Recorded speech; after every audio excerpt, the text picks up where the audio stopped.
Hey everyone, welcome back to M&M IELTS. This is Manmohit. Now guys, in today's video, I will be discussing with you all the introduction of your IELTS speaking module. Now we know when the IELTS speaking starts, we always get the introduction part first. So there's 3 parts in your IELTS speaking. And in today's video, I am going to share great tips for the introduction of your IELTS speaking. And at the same time, I'll be sharing my experience as well of the IELTS exam. When I gave my IELTS exam, I did get an 8 band in my IELTS speaking. So I would be sharing those tips, my actual real exam experience. What did I do? How was my exam experience? What did I get in front of me? What to expect when you actually go and give your very first exam? If you haven't given your IELTS exam before, this video is definitely going to help you a lot. And also if you have given it before, but if you're struggling to get your desired band score in your IELTS speaking, do watch this video up until the end. The tips and strategies that I would be sharing over here will definitely help you to increase your band score. Without wasting any further ado, let's dive right into it. So first is the exam experience as to what did I get in front of me, what to expect when you go and give a IELTS speaking module. Now, when I reached that exam hall, I was just made to sit with other students who were also there, but there were about 5 or 6 students. My exam was at 11 a.m. in the morning, and now they did say to reach 30 minutes before, but I got late on the way and I did reach 15 minutes before. However, I was obviously a bit nervous because of reaching late, because I'm kind of a person who usually reaches the exam hall very early. Like if they say 30 minutes, I would be there 45 minutes prior. But due to some traffic congestion and due to some other reasons, I got late. So I was nervous a bit, but then when I went there, I apologized to the staff member at the reception that I apologize for being late. They were okay, and they did calm me down. They were like, yeah, that's fine, like yes you are a bit late, but your exam starts at 11. So they calmed me down because they also know that exam is not cheap. Everyone has prepared for their level best, so everyone wants their scores. So they calmed me down, gave me some water to have. I had my water, and when I calmed down, when I felt okay, that's when they came to me and be like, are you feeling all right? Are you ready to give your exam now? And I'm like, yes, I'm definitely ready to give my exam now. So they showed me the way which I need to go. They sent me to a room in a hotel where I just sat there for a few minutes, and they did tell me that the examiner will herself come out to call me.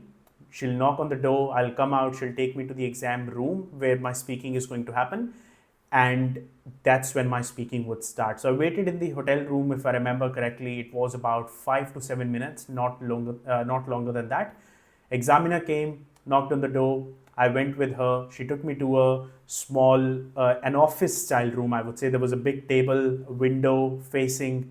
There was a chair which the examiner sat on. There was a chair on the adjacent side. There were 2 chairs basically. I'm not sure why, but then on one chair I sat down in front of her, and it was a small confined space. Wasn't a big room, I would say. And on the desk she had some papers where she could take notes. There were a couple of pens, and alongside there was a tape recorder which I could just identify as the very first thing when I entered in the exam.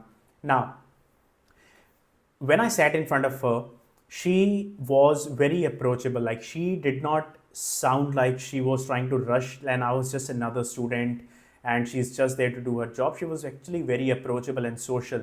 She first was like, are you feeling all right?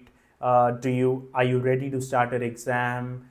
Where are you originally from? How was your journey reaching here?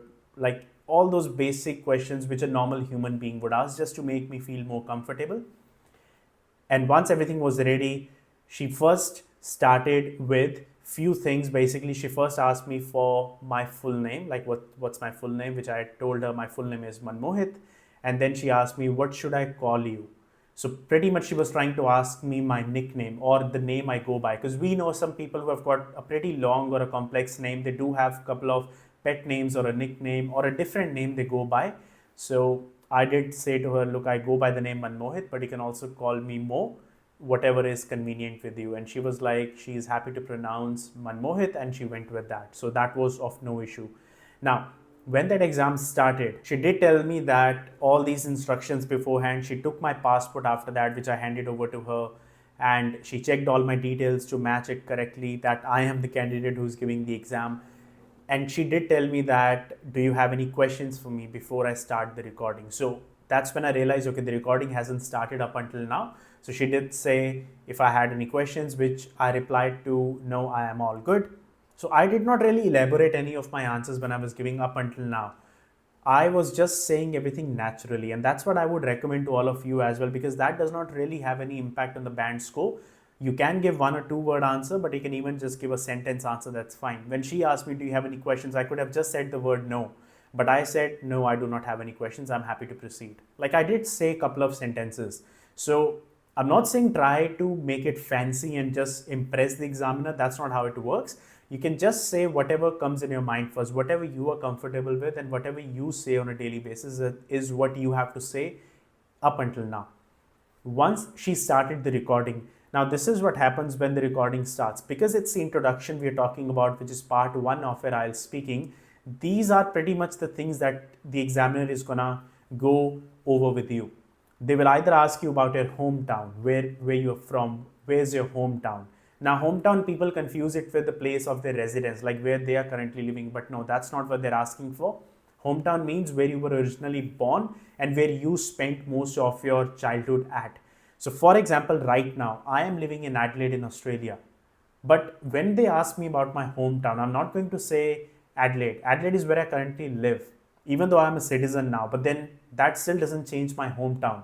For my hometown, I still have to say where I originally come from. I come from Punjab in India. So I will say, and in Punjab, I come from, let's say, Firozpur or Jalandhar or whatever city you come from.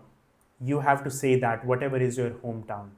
And then they might ask you questions about your study. What study are you doing, or work? They will either ask one or the other. They will never ask, what do you study and what is your work? They'll either ask, do you study or work? And then whatever you say to that question, if you say, I'm studying right now, I'm doing bachelor's of IT, bachelor's in information technology, or whatever you say in this part is what their follow-up questions would be with.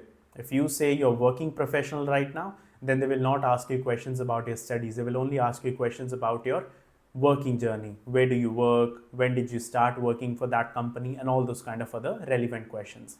Or it would be about yourself, like what's your education? What's your hobbies? What do you like in cooking? What do you like to do in your leisure time? So they would be all about yourself. That's the easiest part out of the entire exam, because here it's all about you, and whatever vocabulary words you're going to use over here, it is all going to be related to whatever you use on a daily basis. You don't have to create any fancy words over here. It's all about whatever you're familiar with and whatever you use on a daily basis. All I can suggest in this part is I was very confident when I was giving this exam. Not that because I'm teaching now and I've given IELTS multiple times so I can be confident. No, you just have to sound and behave confidently. Even if you're dead nervous from inside, that's fine. Just be confident, just sound confident. The moment that examiner feels that you're nervous, game over. Like they already know that this person is not prepared well. This person hasn't practiced properly. So even if you speak perfectly, that will one way or the other have an impact on your exam, and which is the last thing we need. Be confident and have a smile on your face. I'm not saying just deliberately start smiling on every question. If a question is negative, you're not going to smile all the way through, but have that decent smile on your face when you speak out your answers in front of the examiner. Smile equates confidence. When you have that smile on your face, a smirk on your face, and when you speak out your answers, examiner can feel that energy coming out of you, that okay, this guy sounds positive, this guy sounds really confident, and this guy is having that smile. That means he knows what he's saying. So you have to basically use your facial expressions as well. Now, while sitting on the chair, now this is the way I go by when I'm sitting on a chair. When I'm sitting on a chair, I have my legs crossed and I have my hands like this in front of me like this. You do not have to change anything like that just to get more marks. That does not really matter. Just be in your comfort zone.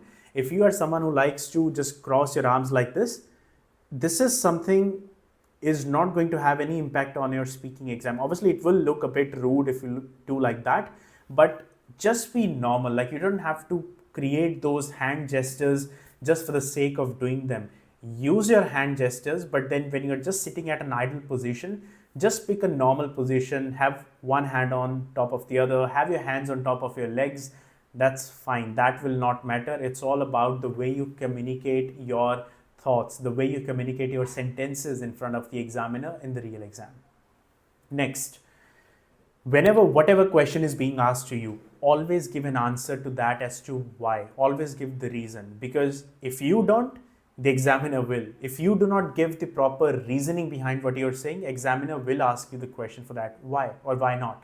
So if they say, do you like cooking, and if you say, no, I do not like cooking, and that's it, that is an incomplete answer, because the follow-up question for the examiner is straight away going to be, why not?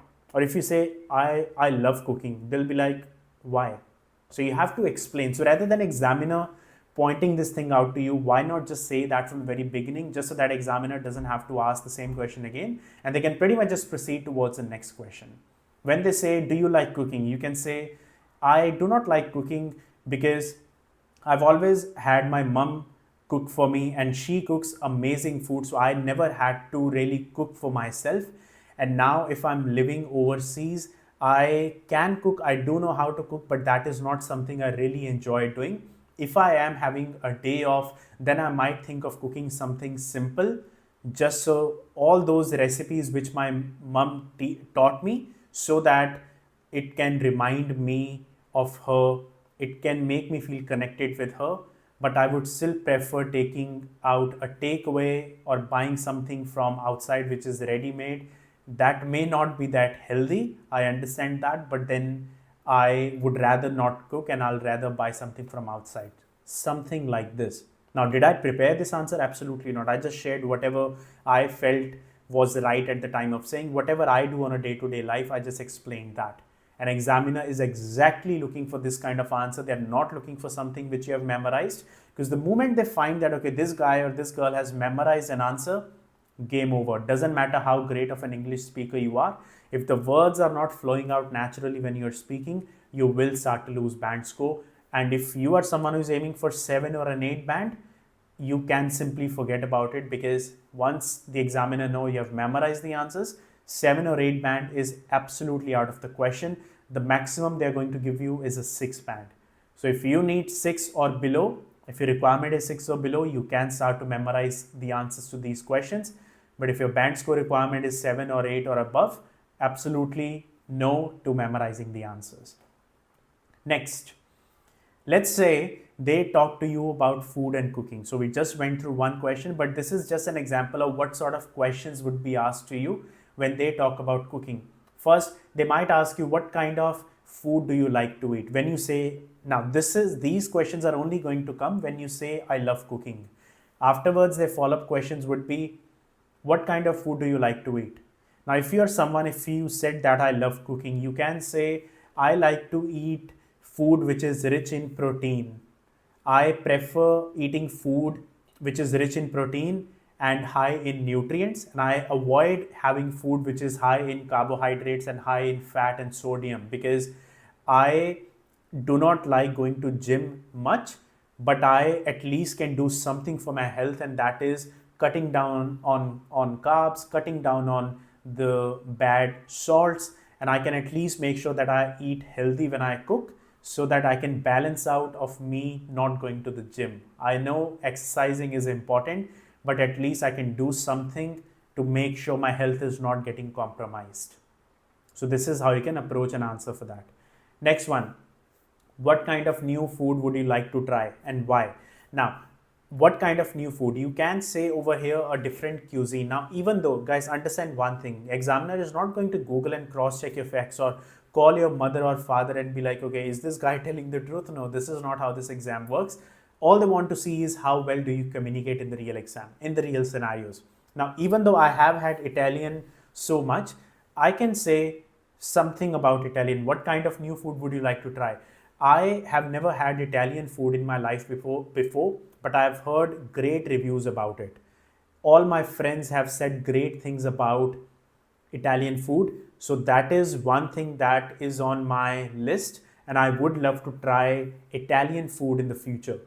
When I say Italian, I'm talking about making pizza from scratch at home by buying all the ingredients from the shopping center and then cooking pizza from the scratch. I would also like to try a vegetarian pasta because I do not eat meat. So I would still try to have at least a vegetarian pasta just so I can understand the flavors. I can feel the flavors of the Italian food. And that's it. And that would be your answer. Did I use really fancy words when I was speaking my answer? Absolutely not. Guys, this is not what the vocabulary is all about. Vocabulary doesn't really mean just single complex words. Vocabulary means complex phrases. When I'm speaking, I'm not giving one or two word answer. I like Italian food. I love to eat Italian food. I will cook Italian food at home. I will cook pizza. Thank you.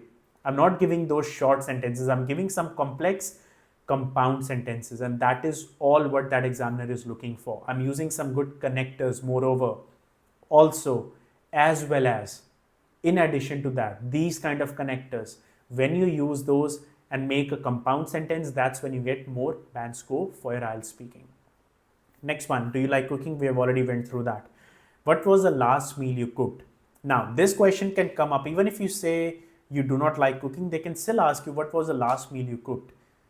And you can say, now, if you have never cooked in your life before, you can still say, unfortunately, I have never cooked in my life, so I may not be able to say that I have cooked something, but I do remember that once I bought a ready to eat meal, and what I did was, instead of just heating that in the microwave, I actually took that one extra step. I heated my saucepan, I put that entire ready to eat meal in that, and I added some chili flakes and some oregano in that and some mixed herbs just to make it a bit more tastier and a bit more fancier because my friends told me to do so. And that recipe turned out to be so much better as compared to if I would have just eaten that ready to eat meal without adding anything in that. So even though that doesn't classify as a proper cooking, but I still did cook by adding some secret ingredients in that which enhanced the flavor of that particular meal. Did I do anything different? No, now, even though I have never done that before in my life, that's fine. Examiner doesn't really care about it. Examiner just wants to say that, are you making any sense or not? Like, can you, again, it boils down to the same thing. Can you communicate or not? If you can, you get your band score. Even if you can't cook, even if you can't cook a single meal in your life, that is not going to impact your band score, is what I mean over here. Next and finally, these three things I want to clarify for your IELTS speaking. If you are also wanting to get a band 8 or a band 9. If you don't understand the question, ask for clarification. Never hesitate. In my real exam, there were 2 instances where I did not understand what the examiner said to me. The question that she asked wasn't really clear to me. So at that point in time, I told the examiner, I'm sorry, I did not get that. Can you please rephrase? Or I was like, I apologize. Can you please repeat the question? That is absolutely fine. Examiner is not going to get offended that why is this guy asking me the same question again, or this guy is not able to understand what I'm saying. No, they also understand. Sometimes accents are not clear. Sometimes the audio is not clear. Sometimes the student is nervous. Anything can happen, so they will happily repeat the question. They will not deduct the scores, and they can't discriminate against that, and they can't really reduce your band score just because of that, because everything is being recorded and is going to be checked at the highest of the standards, so they're never going to deduct marks based on that. Next, speak clearly at a good pace. Throughout this video, if you would have realized, have I spoken really quickly? Not really. I've just spoken at my natural speed, at my natural volume. You do not have to yell. At the same time, you do not have to speak like a bullet train to make you sound more fluent. That is not how the IELTS exam works. All you have to do is to make sure you speak clearly. Every single word has to be pronounced clearly. Clarity has to be there. Plus, at the same time, speak at a moderate, speak at a natural speed. You do not have to speak very slow. At the same time, you do not have to speak very quickly. And finally, prepare is the keyword for familiar questions like these. Where is your hometown? Do you like cooking or not? What's your lifestyle? What's your full name? All these basic questions, familiar questions, prepare for them beforehand, because you know you will be asked something like this, but never memorize. Like I said, the moment you start memorizing a question and you speak out a memorized answer, examiner will know straight away that this guy has memorized it. You will never get your desired band score. Always prepare for it. Know that these questions would be asked. Prepare for it, but create an answer on the spot is what you have to do in the real exam. So guys, this is what I wanted to share in this particular video. I hope it was helpful. If you have any questions related to this topic, or as a matter of fact, any other topic in your IELTS exam, feel free to put it in the comments down below, and I and Mohit will answer all of you as quickly as possible. If you have got your exams coming soon, all the best for that. Stay safe wherever you are, and I will see you all in the next video.